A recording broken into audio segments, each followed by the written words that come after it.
জীবনের মূল্য আমরা তখনই জানব যখন আমরা সময়ের মূল্য দিতে শিখব। আসলে সময়ের মধ্যে হোক বা সংসার জীবন, হোক বা কর্মক্ষেত্র, হোক বা পড়াশোনা, সময়ের মধ্যে যে কাজটা সেই কাজটা যদি না করে নেওয়া যায় তাহলে সময় তো চলে যাবে, কিন্তু তুমি নিজে থাকবে অনেকটা পিছিয়ে। নমস্কার বন্ধুরা, আমি অনু, হ্যাপি লাইফ উইথ অনুর আর একটা নতুন ব্লগে আপনাদের সকলকে মন থেকে জানাই অসংখ্য অসংখ্য ধন্যবাদ। কেমন আছেন আপনারা? আরও একটা নতুন দিন শুরু করে দিলাম আপনাদের সাথে নিয়ে, আর মনের অনেক গল্প কথা নিয়ে। তবে প্রথমেই দু একটা কথা বলে রাখি, ওই যে বললাম মনের দুটো কথা বলবো। আমাকে অনেকে বন্ধু করছেন, আমি খুব কৃতজ্ঞ, কিন্তু প্লিজ আপনারা কেউ ওইভাবে নম্বর লিখবেন না বা বন্ধু করেছি চলে আসুন এইসব লিখবেন না। এতে কিন্তু প্রচুর ক্ষতি হচ্ছে চ্যানেলের। তো যাই হোক, কালকের ভিডিওটার কথায় আসি। দিদিভাইরা অনেক সুন্দর সুন্দর কমেন্ট করেছেন, তারাও তাদের মনের কথা জানিয়েছেন।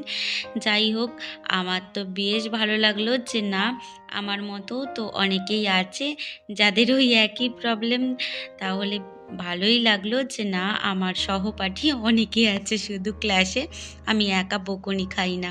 আর প্রতিদিন প্রত্যেকটা গৃহিণী যেমন তার সকালটা শুরু করে কাজকর্ম দিয়ে, আমিও সেই একইভাবে কাজকর্মগুলো গুছিয়ে নিচ্ছি, কোনো ব্যতিক্রম নয়। আর জীবনের প্রত্যেকটা কাজ যদি আমরা এইভাবে সময়ের মধ্যে গুছিয়ে নিতে পারি, হোক না সেটা সংসারের, হোক না সেটা পড়াশোনার, কর্মক্ষেত্রে। আর আমরা গৃহিণীরা তো সবসময় চাই যে আমাদের কাজগুলো যাতে সময়ের মধ্যে সমস্ত শেষ করতে পারি। আসলে কাজ তো একটা দুটো থাকে না, সারা দিনে অসংখ্য কাজ থাকে। আবার এই যখন কাজ থাকে তখন মনে হয় যে একটু বসার সময় পেলাম না। আবার এক একদিন কাজ না থাকলে খুঁজে খুঁজে কাজ বের করে কাজ করতে ইচ্ছা করে। আসলে আমরা এমনই, হয়তো মনকে বুঝিয়ে নিতে পারি না যে কাজ ছাড়া কি করে থাকবো। সংসারের কাজগুলো আমরা এতই ভালোবেসে ফেলেছি যে কাজ ছাড়া এক মুহূর্ত যদি বলে তুমি আজকে চুপটি করে বসো, তাহলে মনে হবে নিজে অসুস্থ হয়ে যাচ্ছি। কয়েকদিন আগে ছেলে এসেছিল, ওই যে কম্বলটা বের করেছিলাম সেটাও তুলে রাখলাম। আসলে সমস্ত এরকম বিছানার মধ্যে থাকলে দেখতেও ভালো লাগে না, আর শোয়ার অসুবিধাও হয়।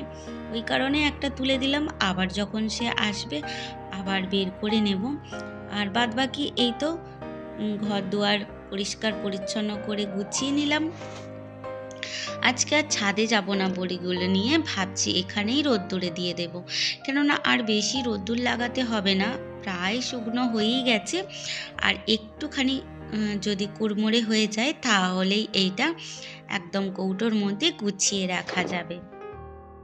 আর আজকে বেশ রোদ্দুরটা একদম ঝলমলে উঠেছে। কালকে রাত্রির থেকে কিন্তু প্রচণ্ড পরিমাণে হাওয়া দিচ্ছে, ঝোড়ো হাওয়া যাকে বলে। আর কয়েকদিন বাদেই তো পার্বণ চলে আসছে, সেই সময় আরও নাকি ঠান্ডা পড়বে। এমনিতে মকর সংক্রান্তির সময়গুলোতে প্রচণ্ড পরিমাণে ঠান্ডাও থাকে আর কুয়াশাও থাকে।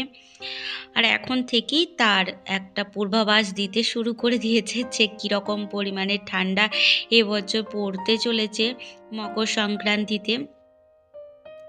আর এই যে আমার ভারবিনা গাছের কিছু ফুল খসে পড়ে যাচ্ছিল এই হাওয়ার জন্যই, আর কুয়াশা আছে সেই কারণেও।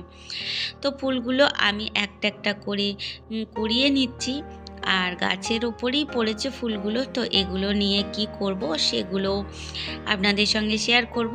আসলে আমি ফুল দিয়ে ঘর সাজাতে ভীষণ ভালোবাসি। আর এই দেখুন আমার ছোট্ট ছোট্ট ভারবিনাগুলো আমি একদম দু হাতের মুঠোয় গুছিয়ে নিয়েছি। আর আমার এই জায়গাটা ফুল দিয়ে সাজাতে ভালোই লাগে। আর প্রত্যেক দিন তো সেইভাবে ফুল দিয়ে সাজানো হয় না, মাঝে মধ্যে যে কোনো ফুল পেলেই আমি এইভাবে প্লেটের মধ্যে জল দিয়ে রাখি। ভাবছি আজকেও যখন কিছু ফুল পেয়েছি সেগুলো দিয়ে একটুখানি গুছিয়ে রাখি। আসলে কোনো জিনিসটাই ফেলে দেওয়ার মতো নয়। সেটা যদি গুছিয়ে রাখা যায় তাহলে বেশ দেখতে সুন্দর লাগে। হয়তো ফুলগুলো গাছের গোড়াতে পড়ে থাকলেও দেখতে ভালো লাগতো। আবার এইভাবে এখানে রাখছি, এটাও হয়তো দেখতে ভালো লাগবে। আপনারাই দেখে বলবেন তো যে কেমন লাগলো। আর একটা কথা তো বলতে ভুলেই গেছি, ভিডিওর এই পর্যায়ে এসে যদি কোনো অংশে ভিডিওটা ভালো লেগে থাকে তাহলে প্লিজ চ্যানেলটা সাবস্ক্রাইব করে আমার পাশে থাকবেন আর একটা মিষ্টি কমেন্ট করবেন, যাতে পরবর্তী আরও অনেক অনেক ভিডিও তৈরি করার উৎসাহ পাই। এই যে প্লেটের মধ্যে জল দিয়েছি আর আমার ভারবিনাগুলো দিয়ে দিলাম, আর ক্যান্ডেলটা তো আগেই ছিল। বলুন তো এই জায়গাটা বেশ সুন্দর দেখতে লাগছে না? সন্ধ্যাবেলায় যদি এই ক্যান্ডেলটা একটুখানি জ্বেলে দিই তাহলে এই জায়গাটা দেখতে অপরূপ সুন্দর লাগবে। তাই আপনাদের সঙ্গেও সেই সুন্দর মুহূর্তটা একটুখানি শেয়ার করে নিলাম। আর এই হলো আমার আরেক নূতন অতিথি, আমার পিটুনিয়া গাছের আর একটা নূতন ফুল। এর কালারটা কেমন হয়েছে আপনারা অবশ্যই জানাবেন। এইভাবেই সংসারের হাসি খুশির মধ্য দিয়ে, এই কাজের মধ্য দিয়ে নিজের সময়টাও কাটাই আর সময়ের মধ্যে কাজগুলো করে নেওয়ার চেষ্টাও করি। এই শীতেতে একটু মনে হয় রোদ্দুরে বসি, একটু মনে হয় সময় কাটাই। তো এইভাবেই সকালে চটাপট করে সমস্ত কাজগুলো গুছিয়ে নিলাম। রান্নাটুকু করে নিলে আর দু একটা যা বাসনপত্র পড়বে সেগুলো করে নিলেই মোটামুটি আজকের মতো কাজটা আমার কমপ্লিট হয়ে যাবে। তাহলে নিজের জন্য একটু সময়ও পাবো। তো এইভাবে সকাল থেকে আমি কাজগুলো গুছিয়ে নিই সময়ের মধ্যে। আর এই যে আজকে করছি শিম আলু দিয়ে মাছের একটা তরকারি, আর টক আছে কালকের, আজকে আর কিছু করব না। আসলে ফাঁকিবাজির মধ্যে দিয়েই আজকের হয়তো রান্নাটা সেরে নেওয়ার চেষ্টা করছি। তবে রোজ দিন যে 3-4টে করে তরকারি করতেই হবে এমন কোনো মানে নেই।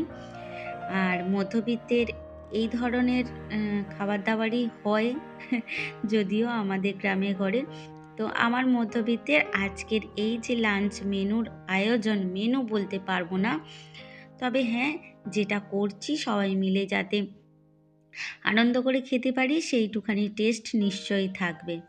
তাহলে চলুন বন্ধুরা, আজকের মতো ভিডিওটা এই পর্যন্ত রাখবো। দেখা হবে আবার নতুন একটা দিনে নতুন একটা ব্লগে।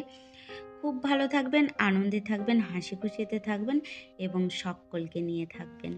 তাহলে আজকে আসি, দেখা হবে আবার।